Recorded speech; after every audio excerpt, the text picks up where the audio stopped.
अहम खबर दें आपको साने जड़वाला के हवाले से। जस्टिस काजी फायज ईसा जड़वाला पहुंच गए हैं। काजी फायज ईसा को दानिश स्कूल जड़वाला में पुलिस और सिविल इंतजामिया की जानिब से ब्रीफिंग दी गई है। काजी फायज ईसा ने अक़लियती बरादरी के मुतासरीन से मुलाकात भी की है।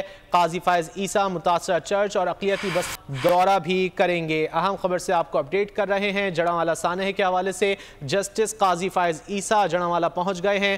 काजी फायज ईसा को दानिश स्कूल जड़वाला में पुलिस और सिविल इंतजामिया की जानिब से ब्रीफिंग भी दी गई है। काजी फायज ईसा ने अक़लियती बरादरी के मुतासरीन से मुलाकात भी की है। जस्टिस काजी फायज ईसा को मुतासरा चर्च और अक़लियती बस्ती का दौरा भी कराया जाएगा। मनाजिर भी आप इस वक्त बोल न्यूज़ की स्क्रीन पर देख सकते हैं। फैसलाबाद के मनाजिर हैं। जस्टिस काजी फायज ईसा जड़वाला पहुंचे हैं और उन्होंने मुतासरीन से मुलाकात की है। जस्टिस काजी फायज ईसा को दानिश स्कूल जड़वाला में पुलिस और सिविल इंतजामिया की जानिब से ब्रीफिंग भी दी गई है। जस्टिस काजी फायज ईसा ने अक़लियती बरादरी के मुतासरीन से मुलाकात भी की है। जस्टिस काजी फायज ईसा मुतासरा चर्च और अक़लियती बस्ती का दौरा भी कर रहे हैं। जैसा कि मनाज़ में भी देख सकते हैं कि जस्टिस काजी फायज ईसा को ब्रीफिंग भी दी जा रही है। मुख्तलिफ लोगों से मुलाकात की है, मुतासरीन से मुलाकात की है।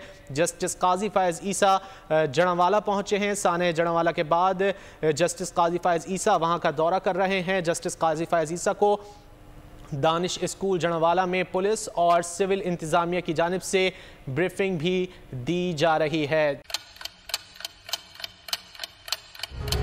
आप लोग इस मुल्क पाकिस्तान में आजाद हैं। सहाफती उसूलों पर कारबंद बोल न्यूज ने रखी रिवायत बरकरार। बोल न्यूज की जानिब से देखने वालों को यौम आजादी की बेहद मुबारकबाद। मुल्क भर से जश्न आजादी की तकरीबात बोल ने दिखाई अपनी स्क्रीन पर।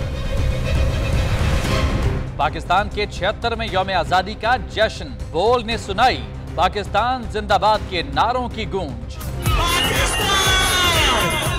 बोल की सबसे बड़ी ट्रांसमिशन में पाकिस्तान का नाम रोशन करने वालों ने दिए कौम को पैगामात। बेपनाह मुश्किलात का सामना करके इस मुल्क को हासिल किया। आजाद कौमों को बहुत सी कुर्बानियाँ देनी पड़ती हैं। 76 वालियों में आजादी का दिन जोश खरोश के साथ मनाया, क्योंकि जिंदाबाद पाकिस्तान ये है बोल की पहचान। सब्सक्राइब करें और बेल दबाएं ताकि कोई खबर रह न जाए।